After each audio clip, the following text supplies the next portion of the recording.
नमस्कार साथियों, मैं हरीश कुमार काजला, अध्यक्ष एम्स नर्सेज यूनियन नई दिल्ली। सर्वप्रथम इस देश और दुनिया के उन सभी नर्सिंग कोरोना वॉरियर्स को जो कोरोना मरीजों की सेवा में लगातार जुटे हुए हैं, उनको सलाम करता हूं, सैल्यूट करता हूं। साथियों, जैसा कि आप सभी को पता है कि एम्स नर्सेज यूनियन ने 16 दिसंबर 2020 से एक अनिश्चितकालीन हड़ताल पर जाने का निर्णय लिया है।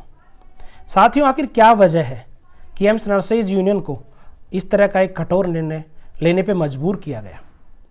तो साथियों, ये एम्स नर्सेज यूनियन का गुस्सा है कि हमारी विभिन्न मांगें जो कि एम्स प्रशासन और भारत सरकार के स्वास्थ्य मंत्रालय और वित्त मंत्रालय के द्वारा योजनाबद्ध तरीके से उनको ख़त्म करने की एक प्रक्रिया शुरू की गई है, इसके खिलाफ ये गुस्सा है, इसके खिलाफ ये स्ट्राइक एक आवाज़ के रूप में उभरी है।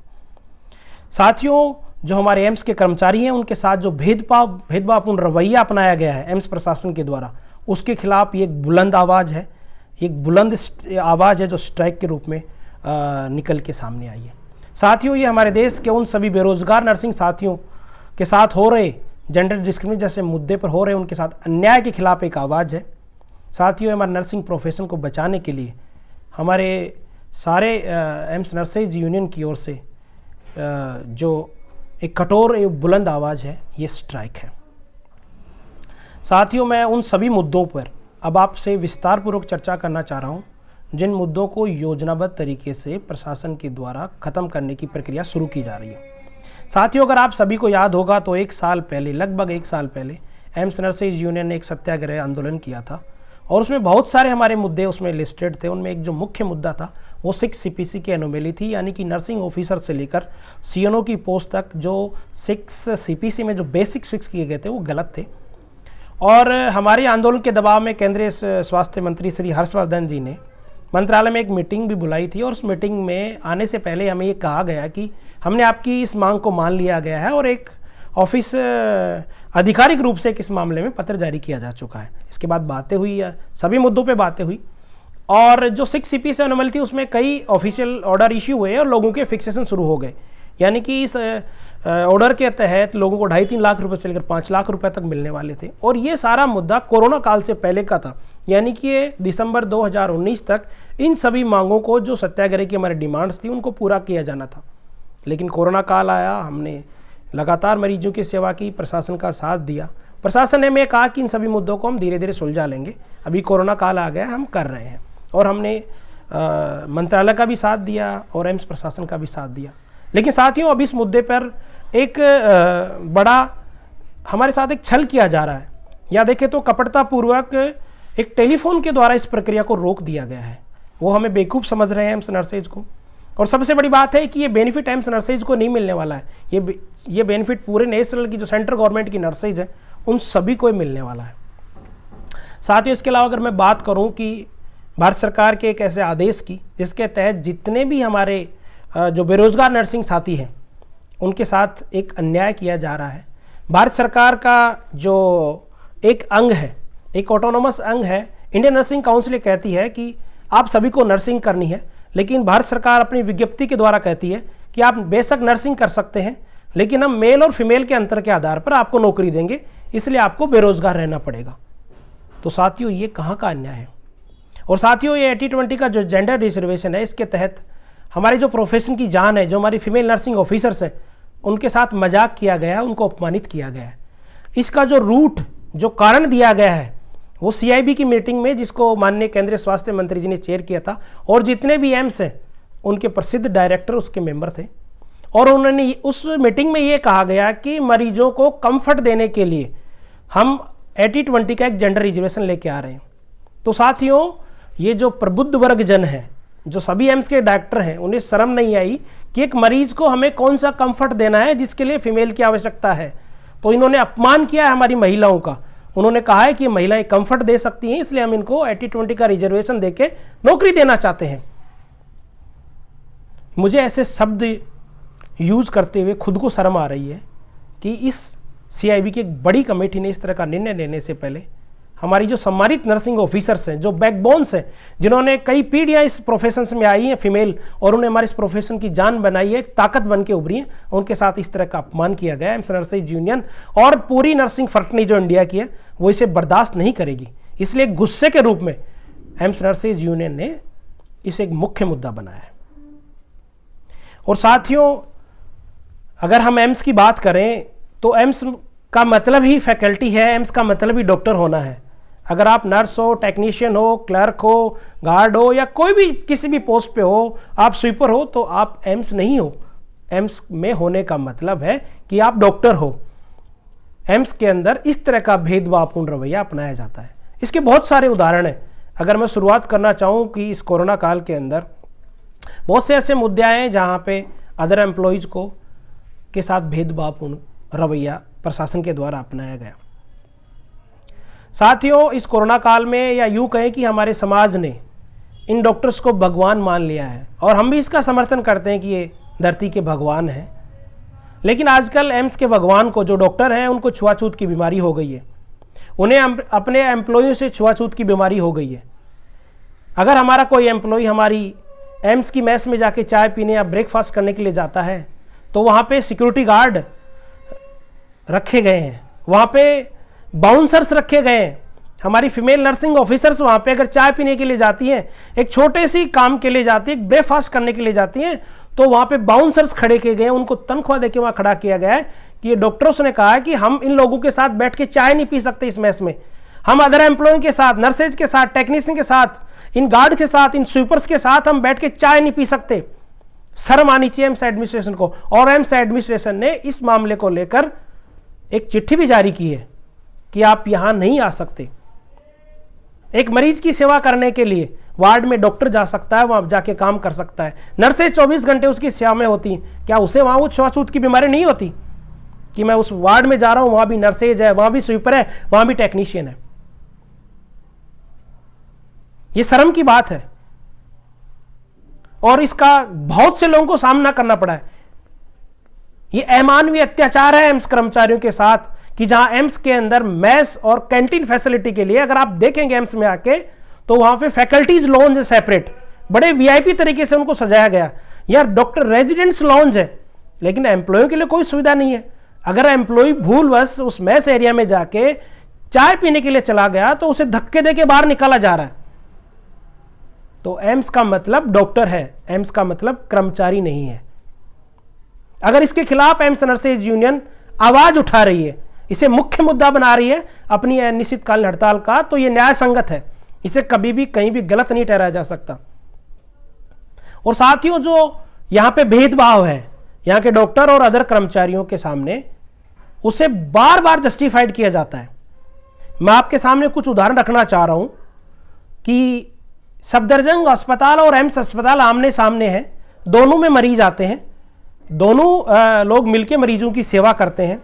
लेकिन एम्स के डॉक्टर्स को सफदरजंग के डॉक्टर्स की तुलना में ज्यादा सैलरी दी गई है, लेकिन एम्स की नर्सेज को सफदरजंग की नर्सेज से कम सैलरी मिलती है। यह सब ऑन पेपर है। तो क्या ऐसे मुद्दे पे हमें हमारी बात नहीं रखनी चाहिए?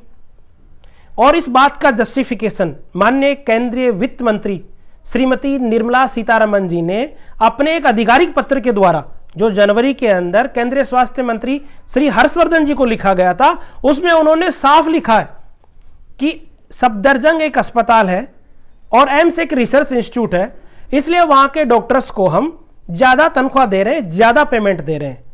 लेकिन वहां के कर्मचारियों को, एम्स के कर्मचारियों को बोनस इसलिए नहीं दे रहे क्योंकि एक रिसर्च इंस्टीट्यूट है। हमें हर साल बोनस के लिए भीख मांगनी पड़ती है एम्स एडमिनिस्ट्रेशन के सामने और स्वास्थ्य मंत्रालय के सामने, जबकि सफदरजंग के कर्मचारियों को कोई भीख नहीं मांगनी पड़ती। जो दिवाली बोनस के नाम पे जो पैसा आता है उनको चुपचाप दे दिया जाता है। तो साथियों, निर्मला सीतारमन जी ने जस्टिफिकेशन ऑन पेपर दिया है, वो एक बड़ा ही एम्स कर्मचारियों के साथ, एम्स नर्सेज के साथ एक भद्दा मजाक है। तो फिर एम्स कर्मचारियों की सैलरी क्यों नहीं बढ़ाई जाती?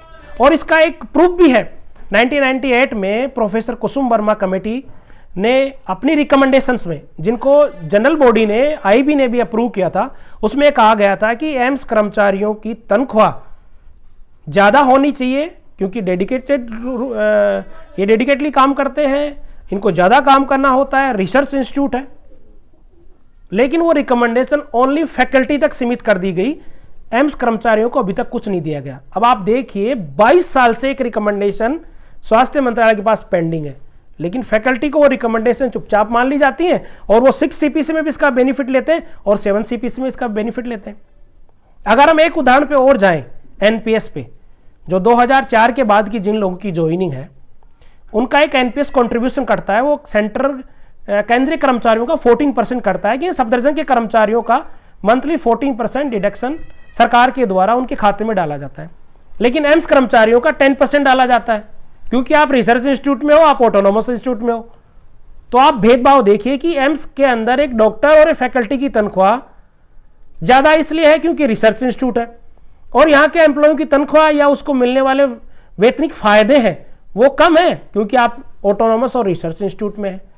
तो इस तरीके से दोहरा मापदंड सभी लोगों के सामने आधिकारिक रूप से देखा जाता है। इसके बाद बात आती है कि एम्स के अंदर जो 2004 से पहले जो लोग हमारे कई सीनियर नर्सिंग ऑफिसर्स हैं, उन लोगों को जीपीएफ बेनिफिट की बात है, वो न्यायिक प्रक्रियाओं के द्वारा भी उन लोगों ने इसको पाने की कोशिश की है, लेकिन उन सभी जो जुडिशियल ऑर्डर्स हैं उनको भी इम्प्लीमेंट नहीं किया जा रहा और कुछ एक लोगों को इसका बेनिफिट दिया जा रहा है। और आप सभी को पता है उन सभी लोगों को कि किनको बेनिफिट और कैसे दिया जा रहा है। अगर साथियों हम बात करें यहाँ पे जो स्वास्थ्य सेवाएं मिलती हैं हम कर्मचारियों की ईएचएस के थ्रू, उसको देखें तो यहाँ के जो डॉक्टर्स हैं वो अपनी ऑनलाइन स्लिप निकालते हैं, उनके पियोन उनकी दवाई लेके आते हैं, चाहे जैसी चाहे जिन दवाई मिल जाती है, हमें रोज देखने को मिलता है। लेकिन एक एम्प्लॉय को लाइन में खड़ा होना पड़ता है, उसको धक्के खाने पड़ते हैं, 2-2, 3-3 दिन तक की दवाइयाँ उसे नहीं मिल पाती हैं। हमने आज तक कभी भी किसी फैकल्टी को लाइन में लगते हुए दवाई लेते हुए नहीं देखा, जबकि डायरेक्टर से लेकर एक ग्रुप 4 का जो कर्मचारी है वो सभी एम्प्लॉई है, सभी का राइट्स इक्वल है। तो ये खुला भेदभाव आप सभी लोगों के सामने है। इसके लिए बात करें तो अभी जो हमारी फैकल्टी एसोसिएशन है उनकी एक मीटिंग हुई है माननीय केंद्रीय स्वास्थ्य मंत्री जी से, और उन्होंने इस बात को एक्सेप्ट किया है कि फैकल्टीज को सेंट्रल पूल से, यानी कि भारत सरकार के द्वारा सीधे तौर पर किदवई नगर के अंदर और भी फ्लैट दिए जाएंगे। उनको ऑलरेडी दिए जा चुके हैं, रहने के लिए अच्छे अच्छे फ्लैट और दिए जाएंगे, लेकिन वहाँ कर्मचारियों की बात नहीं की गई। वहाँ कर्मचारियों के लिए ये नहीं सोचा गया कि जिनको 20-20, 22-22 साल एम्स में काम करने के बाद एक छोटा सा मकान मिलता है, क्या भारत सरकार का स्वास्थ्य मंत्रालय उनकी सिफारिश नहीं कर सकता? तो साथियों अगर इन सभी मुद्दों पे गौर करें तो हमारे साथ बड़ा अन्याय हो रहा है, और ये समय आ गया है साथियों, सारे कर्मचारियों को, नर्सिंग यूनियन को ही नहीं, सारे कर्मचारियों को मिलकर इन सभी भेदभाव के खिलाफ आवाज उठानी है। और ये आवाज एम्स नर्सेज यूनियन अनिश्चितकालीन हड़ताल के माध्यम से 16 दिसंबर को उठाने जा रही है। और ये देखना होगा, जो जिंदा है वो बोलता है और जो बोलता है उसकी सुनी जाती है। साथियों अगर मैं बहुत और से मुद्दे हैं कि यहाँ डॉक्टरों के लिए जिम की फैसिलिटी है, स्विमिंग पूल की फैसिलिटी है, खेल का मैदान है, लेकिन एम्प्लॉयों के लिए कोई रिक्रिएशनल फैसिलिटी नहीं है। हमें रिक्रिएशनल फैसिलिटी नहीं चाहिए, हमें हमारा सम्मान चाहिए, हमें हमारा आत्मसम्मान चाहिए, जो लगातार हमसे छीना जाता है, रोज रोज हमें ह्यूमिलेट करने की कोशिश की जाती है। तो आवाज दो साथियों, एक हो जाओ और इस दोगलेपन जो व्यवहार किया जा रहा है हमारे साथ एम्स प्रशासन के द्वारा, इसके खिलाफ हमें खड़ा होना है, लामबंद होना है। और साथियों भारत सरकार के स्वास्थ्य मंत्रालय, भारत सरकार के द्वारा एक योजनाबद्ध तरीके से हमारे प्रोफेशन को खत्म करने की प्रक्रिया शुरू की जा चुकी है। एक नेशनल कमीशन लेके आ रहे हैं, national nurses and midwifery commission लेके आ रहे हैं। इसमें बहुत से ऐसे प्रोविजन जोड़ दिए गए हैं और पब्लिक ओपिनियंस मांगे गए हैं। कभी भी स्टेक होल्डर से बात नहीं की गई, कभी भी यूनियन एसोसिएशन के रिप्रेजेंटेटिव से बात नहीं की गई, और हमारे इस प्रोफेशन को योजनाबद्ध तरीके से खत्म करने की प्रक्रिया सभी लोगों के सामने आ गई।